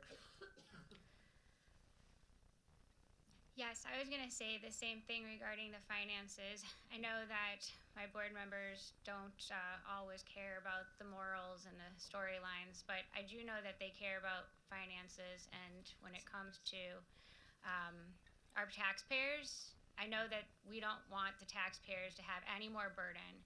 This will eliminate that burden, and as Member Wegner mentioned, it can be more. The price would be more increased, and it could cost the taxpayers even more money. So I'm just echoing that, and I hope that this board will consider the taxpayers and what this will do to them. Thank you. Thank you, Ms. Jindrak. Ms. Schofield? Thank you. We're not arguing on some of the issues that were brought up this evening, especially in public comment. I mean, there were some very justified comments that really need to be addressed within our system. I think we're all well aware of that. There's a lot of inequities that still exist, and there's proposals that are presented in this bill that would solve some of those problems. But what I see here is, again, the process. Constitutionally, they're allowed to discuss one subject matter. This is far beyond that in this bill. It is 1,000 pages. We are far beyond the one issue that is being brought up over and over again. And that issue then can be brought up in a new bill. It can be brought up in the same form that it is, that probably consists of maybe 50 pages or 100 pages or even 200 pages within that. But this is beyond that one issue. This incorporates so many more things to it that makes it unconstitutional, in my opinion, because it is beyond one subject. And at the same time, it's about process. Right now, we have a General Assembly that is ignoring our Constitution is ignoring their constituents, is ignoring the other levels of government, and we need to send that message that we are all here as checks and balances to our government. We're all part of that system, and we need to be included in it. I think that's the message this sends, and we need to be working together in order to solve those problems. And this wasn't by being done in the middle of the night, by being done without people reading. I mean, there were so many errors just in spelling. They didn't even have time to proofread the document. I mean, that's the message we need to send, is this is ridiculous how they are running the state right now. And that's the message that this sends. It is not that there are problems. There are problems that need to solve. Focus on those problems and do it the right way. So I will be supporting this because it just needs to be done the right way. Thank you, Ms. Schofield. Ms. Meshes? Thank you. So out of the 8 whereases we have here, 5 of them are about the cash bail system. One of them is about it being against the lame duck session pre-dawn hours. And one of them says we appreciate the need to recognize criminal justice. So saying that we're opposing this bill, and it's not just about the bail reform, when most of this resolution is against the bail reform. Seems like we've written the wrong resolution, and we should say no to this resolution, rewrite the resolution so that we're actually saying what we mean. So if we mean that we're against it because it was done with one process, we're against it because it was poorly written, we're against it for any of the other reasons that Board Member Schofield has against it, that should be in the resolution. This resolution basically just says we're against getting rid of cash bail. That's the resolution we've written, and I am against that. So I will be a no vote because I do think we need to eliminate the cash bail system. Thank you, Ms. Meshes. Mr. Vijik? Thank you, Mr. Chairman. In looking at the resolution, we have passion about protecting the citizens of our county, and I agree that it is one of the most important things a board member must take into consideration. We also are pointing out that in this resolution that we want to repeal the entire act. In that regard, we are then eliminating other parts of the act that would be used for discussion. Some of the things that we are going to be saying by removing this act would be, for instance, ban the destruction of police misconduct records. I don't think our county does that. I think that we look at the idea of asking the questions, expands the use of and changes the guidelines and requirements for body-worn cameras and who may access, review, and delete footage. I'm not sure why we would want to repeal body-worn cameras. It requires reporting of deaths in police custody and due to the use of force. I don't think our Sheriff's Department has that situation, but it may appear that in other areas or other parts of the state, that may be the case. It prohibits police access to any military equipment surplus program or purchasing specific types of equipment. Now, one may argue what type of equipment that our sheriff needs for military equipment, and as changes in crime happens, there might be some discussion. It looks at the idea of prohibiting local governments from retaliating against employees who report improper government actions. That could be a problem that we could have. Makes data of misconduct more accessible. We would ban that. We would look at the idea of including, requires verification of training and employment information. I don't think that's terrible. I think our sheriff, through elected officials, had some discussion on sheriff qualifications. That was settled, and we have someone up for election. We then look at the idea of asking the questions, expands crime statistics reporting to monthly. Our coroner does it monthly, and I greatly appreciate it. Our sheriff does it monthly. I greatly appreciate it. Our public defender reports it monthly, and I appreciate that. provides people in custody with up to 3 phone calls within 3 hours. I'm not sure if there's less than that.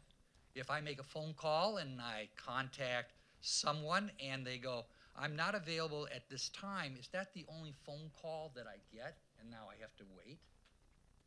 Amends, we look at the idea of providing officers with mental health. If we pass this resolution, will that go away? I am not denying, nor am I discounting the discussion of bail. That's where we're focused on. But I'm afraid that if we pass this resolution, we're going to probably wipe out approximately, for our discussion, probably 45 different other provisions. And I agree that a 1,000-page document is huge, and we would argue that that's wrong. But I'm now worried that some of the protections that we are trying to do for our police officers, for the accused, may be just cast aside. And I agree that some of the mandates that the state of Illinois has passed down to counties make it financially difficult to operate. No doubt about that. And I think that as we continue to send forth issues before the state legislature and the governor, that they will hear our concerns. And if we continue to oppose everything that the state will say, there are only so many times when you can sit down and say, I oppose, I oppose, I oppose, and then people at the legislature might say, is there anything that they think we did all right? For surely, funding comes from the state, as well as the federal government. So, I caution my peers. I ask them to consider this resolution. And I know, and I think Mr. Kearns is probably correct, that it's going to be an effort to change people's mind when they're here at the board. But we've had people concerned, both for the resolution and against the resolution. But I do ask the question, what do we do if you don't like one part? Shall we throw all the other parts out? If that's what you think is right, then we'll have a vote for it. If you think we shouldn't throw out the whole item because of one part of it, then we have to vote no. I thank you, Mr. Chairman, for your time. Thank you, Mr. Vijek. Seeing no further discussion, clerk, could you open the voting, please?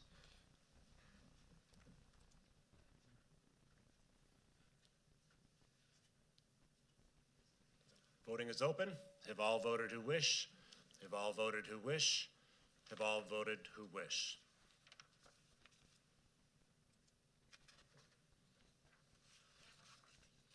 Motion carries. On to appointments. I'll entertain a motion to approve the recommendation for appointment to the McHenry County Hearing Officer and the Historic Preservation Committee as of October 18, 2022. Hearing Officer Michael McHenry, Historic Preservation Committee William Zemek. Mr. Gottemoller makes the motion, seconded by Ms. Wagner. Any discussion? Seeing none, clerk, could you open the voting, please?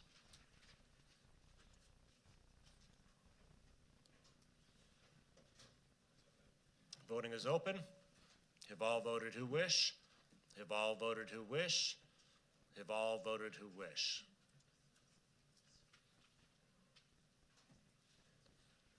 Motion carries. Moving on to, do any committee chairs or liaisons have reports for us tonight? Mr. Gottemoller.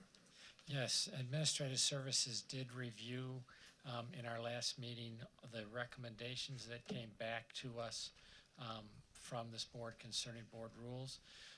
We took several of those items and shifted them into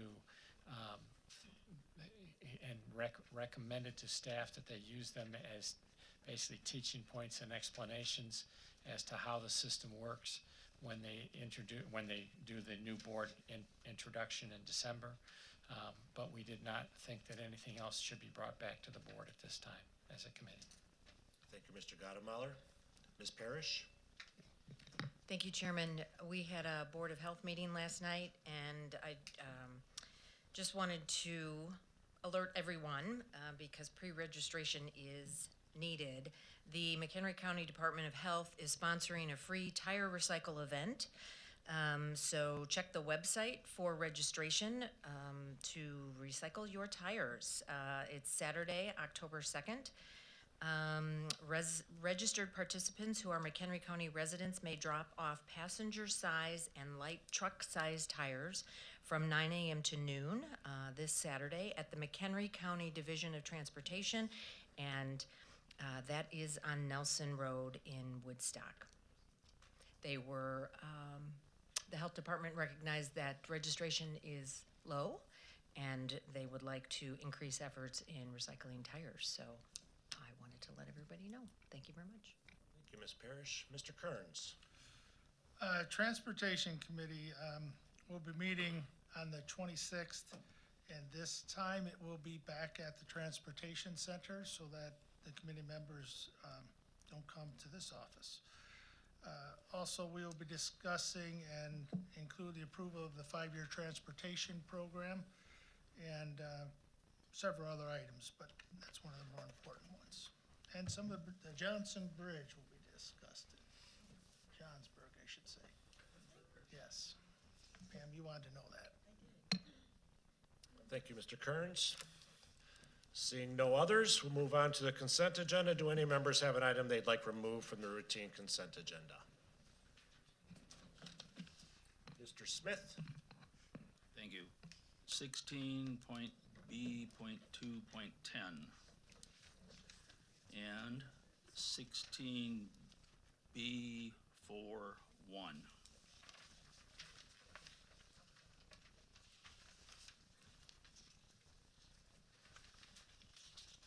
Mr. Thorson. 16B2.1. B21. B21. Okay. And 16B61.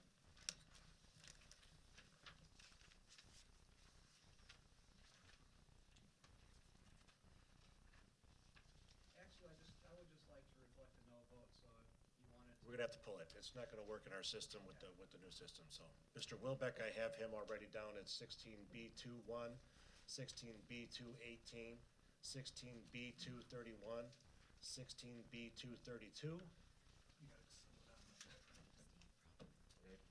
B218, B231, B232. Yes. Yes. Total of 4 for Wilbeck. B21, B218. Which was already. Oh, right, that's already pulled. Okay, great. Okay, we're straight. Mr. Schwartz. 17A1.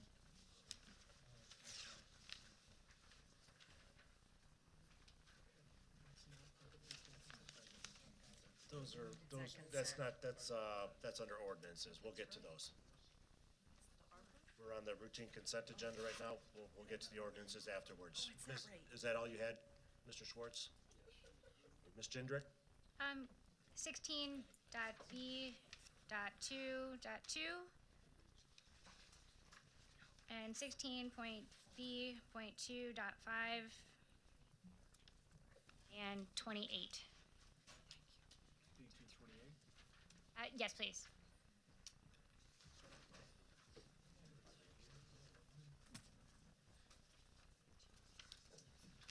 That's all. Thank you.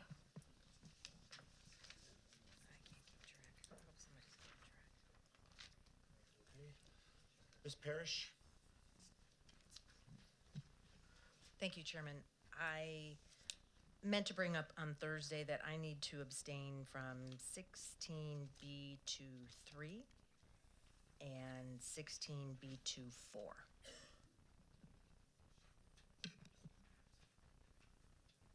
That be noted. I yelled back.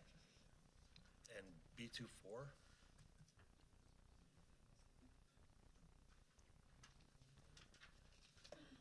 Ms. Wegner? Thank you. I am the same as Lori. I need to do 16-2B4, just abstain from it, please. 16B24, Yes. okay? Any others? Ms. Jindrak, do you have So another? sorry, I found 16.B.2, excuse me, point 6.1. 16B61. Please. Thank you. That's already pulled. Oh, thank you. Is that all of them? Mr. Wilbeck, we have to pull yours because they don't have a way of notating a no, so I included those. Okay, so I will entertain a motion to approve the consent agenda, less item 16B21, 16B22, 16B25, 16B210, 16B218, 16B228, 16B231, 16B232, 16B41, 16B61, and I think I've got them all. Oh, the motion. Ms. Altoff makes the motion, Ms. Aving seconds. Clerk, could you open the voting, please?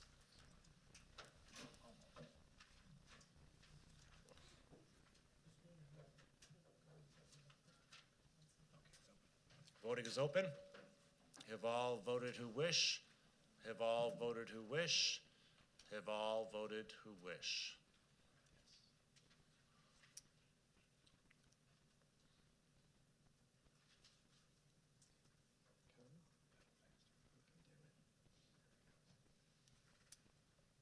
Motion carries. Okay. Mr. Thorson, 16B21. Oh, we need a motion for 16B21. Mr. Gottemoller, seconded by Mr. Smith. Discussion, 16B21. I only removed this so I could vote no.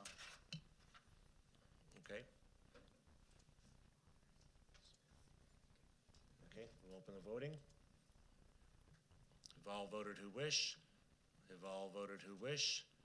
Have all voted who wish?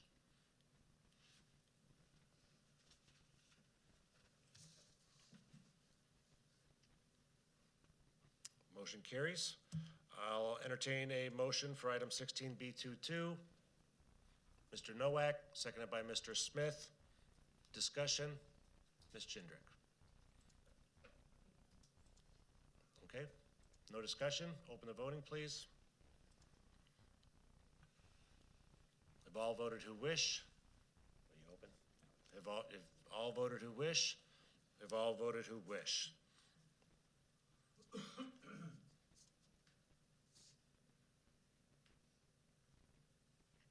Motion carries. Entertain a motion for item 16B25. Anyone? Bueller? Mr. Doherty? Mr. Smith? Any discussion? Seeing none, open the voting, please.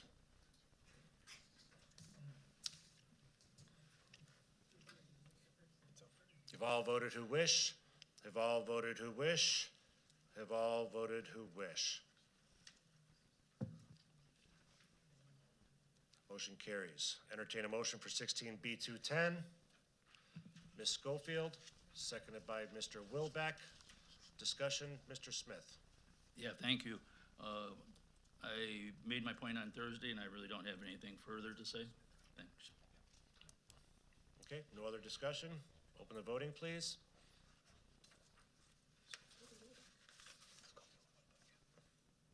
Yes.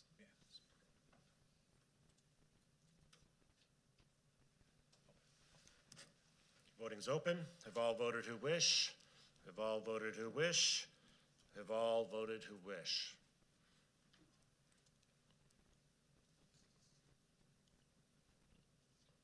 Okay, motion carries. Entertain a motion for 16B218. Mr. Doherty, seconded by Ms. Schofield. Discussion, seeing none. Open the voting, please.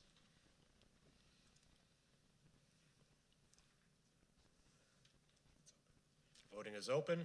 Have all voted who wish? Have all voted who wish? Have all voted who wish? Ms. Wagner.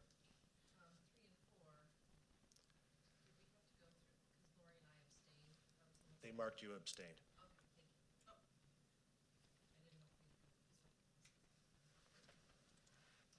Motion carries. Entertain a motion for 16B218. Oh, sorry, didn't cross it off. I think we can take the two, can we take the next two together? No? Okay, one at a time. Entertain a motion for 16B231. Mr. 28?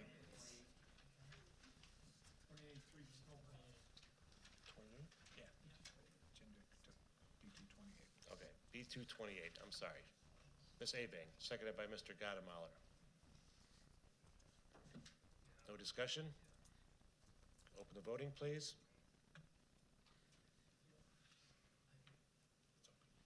Have all voted who wish? Have all voted who wish? Have all voted who wish?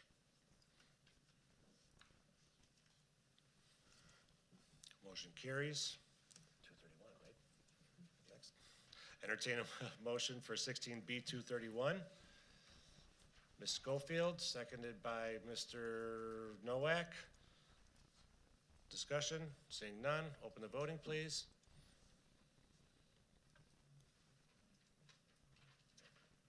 Voting is open. Have all voted who wish? Have all voted who wish? Have all voted who wish? Motion carries. Entertain a motion for 16B232. Mr. Gottemoller, seconded by Mr. Kearns. Seeing no discussion, open the voting, please.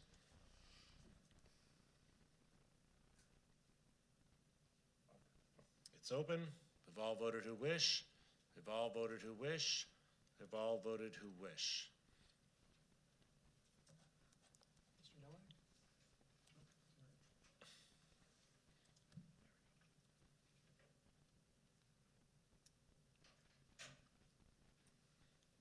Motion carries.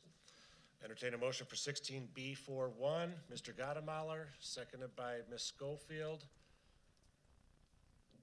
Discussion, Mr. Smith. Yeah, thank you. As I said on Thursday, while we regularly grant these waivers, if the person involved cures the problem and the violation, I think this was a particularly flagrant situation, and I'll be voting no. Thank you. Seeing no other discussion, if you could open the voting, please.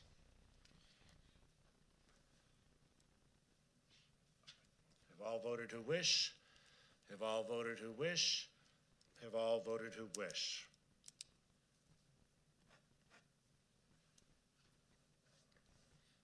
Motion carries.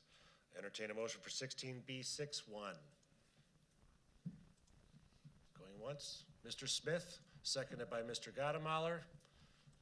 Discussion, Mr. Thorson? No discussion. Okay. Clerk, could you open the voting, please? Voting is open. Have all voted who wish? Have all voted who wish? Have all voted who wish?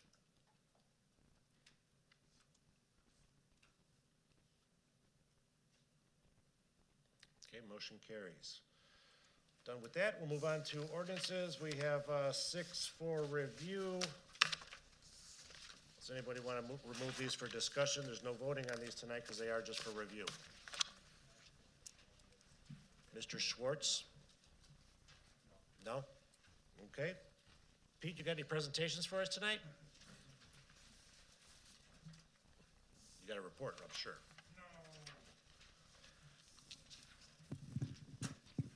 There we go. I have no report and I have no presentation.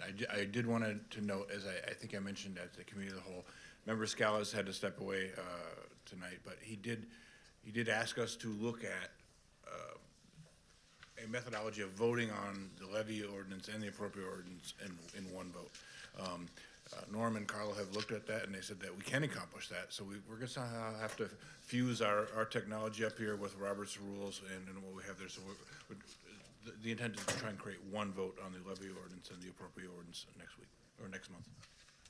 I have a, Sure, Mr. Vijek. While I understand Mr. Scala, Board Member Scala's request to do so, and I understand the state's attorney has reviewed that information, I disagree with the request to separate, to combine the budget and the levy together. And as such, if it does come up as a resolution to combine that, I will be voting no on that, just so that you know. Thank you, Mr. Chairman, for your time. Thank you, Mr. Vijek. And, is it okay? I concur with my colleague, Mr. Vijek. I want the issues, those two things separated. And I think it's unfair, and I think it's an easy way out. And I think we need to have full discussion on the budget, and we need to separate those two issues out. So if you combine them, I'll be a no vote on the budget. Okay? So noted. Any other comments? Seeing none, entertain a motion to adjourn. Mr. Vijek, seconded by Mr. Thorson. All in favor say aye. Aye. Against? Have a good night.